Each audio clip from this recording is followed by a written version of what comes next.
Olá. Bom, hoje a gente vai olhar mais de perto a Porto Seguro, a PSS3. Saiu uma notícia recente, né, do Investidor 10, falando de uma reorganização interna importante que rolou por lá. Isso, no comecinho de novembro de 2025, né? Exato. E o foco é entender essa fusão de empresas do grupo e também uma parceria que parece estar se aprofundando com o BTG Pactual. A ideia aqui é destrinchar o que essa movimentação toda significa, o que ela pode, enfim, sinalizar para a gente. Certo. O ponto central, pelo que entendi, é que a Porto Seguro decidiu incorporar duas subsidiárias dela, né? A CDF Assistência e Suporte Digital e a Porto Assistência Participações. Exatamente. Na prática, é como se pegassem essas duas empresas e colocassem tudo debaixo de um guarda-chuva maior, que agora é a Porto Serviço. A ideia parece simplificar, né? Exato. A justificativa oficial que a Porto deu foi justamente essa: buscar mais eficiência na gestão, sabe? E descomplicar a estrutura toda do grupo. Menos CNPJ para administrar, talvez. Basicamente. Menos empresas separadas, talvez mais agilidade, pelo menos na teoria, né? Todos os ativos, as atividades dessas duas que foram incorporadas, agora passam para a gestão direta da Porto Serviço. Entendi. E como é que fica, tipo, a participação dos sócios nisso tudo? Porque a Porto Assistência tinha outros acionistas, não era só a Porto Seguro ali, certo? Aham, tinha sim. E aí que entra um ponto bem interessante, eu diria. Os antigos acionistas da Porto Assistência Participações, e isso inclui o BTG Pactual, viu? Ah, o BTG já estava lá, então. Sim, através de um fundo de investimento deles, o Economia Real FIP Multiestratégia. Esses acionistas agora passam a ter participação direta na Porto Serviço. Ah, entendi. Ou seja, o BTG, que já era um parceiro ali na Porto Assistência, agora vira sócio direto nessa entidade que junta tudo, a Porto Serviço. Isso muda um pouco a dinâmica, né? Muda, com certeza. Faz sentido. Ter um parceiro financeiro com o peso do BTG ali, mais perto da operação de serviços e não só como um acionista mais distante lá na holding, isso pode realmente dar um gás diferente, né? Pois é. E imagino que precisaram, sei lá, formalizar essa nova relação de alguma forma. Um contrato novo, algo assim. Precisaram sim, claro. Foi firmado um acordo de acionistas específico entre a Porto Seguro e o BTG Pactual, agora focado na Porto Serviço. Ok.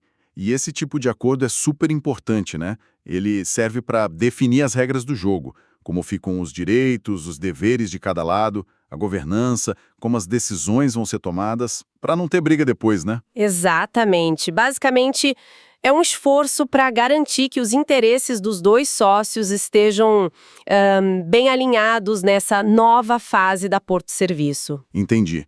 E sobre grana, a Porto falou alguma coisa do impacto disso nos resultados financeiros? Vai ter algum efeito imediato? Olha, por enquanto não. A companhia não deu detalhes sobre efeitos financeiros imediatos dessa reorganização. O foco da comunicação deles foi muito no caráter estratégico da mudança. Ah, tá. A aposta clara é em sinergias operacionais, ou seja, aqueles ganhos de eficiência por fazer as coisas de um jeito mais integrado, sabe? Mas isso deve aparecer mais a médio e longo prazo. Faz sentido. É uma arrumação da casa pensando mais pra frente, então. Exato. É uma visão de futuro ali. Legal.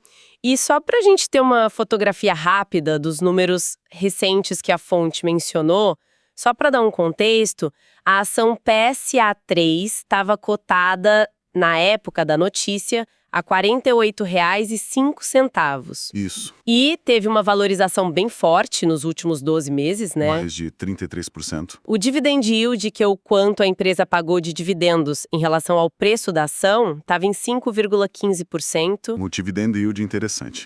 E o PL, o famoso preço sobre lucro, que dá aquela ideia se a ação está cara ou barata frente ao lucro que gera, estava em 9,96%. São números que mostram uma empresa financeiramente sólida, né? Sem dúvida. E esses indicadores ajudam a gente a entender o cenário em que essa reorganização acontece. Não é uma empresa, tipo, em crise, buscando a salvação desesperadamente. Não, pelo contrário. É uma empresa lucrativa, que está indo bem e que está tentando otimizar ainda mais a sua operação. É um movimento de força, eu diria.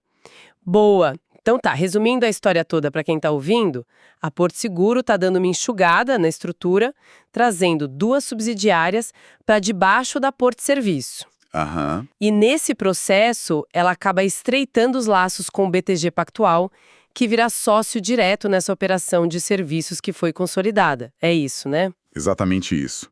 E, bom, isso nos leva a uma reflexão interessante, né? Se a gente lembrar daqueles lucros recentes bem fortes que a Porto reportou, Nossa, verdade. Tiveram uns números bem altos, né? sim, como aqueles 878 milhões no segundo trimestre e um recorde de 832,3 milhões lá no primeiro trimestre de 2025, números que também foram citados em notícias relacionadas ali na fonte. Impressionante.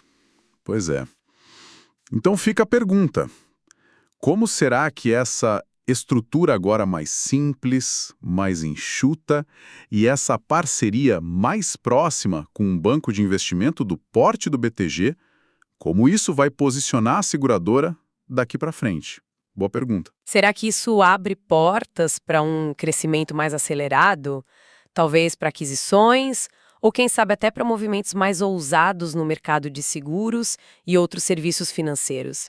Fica aí uma questão no ar sobre o que esperar dessa nova configuração estratégica da Porto Seguro.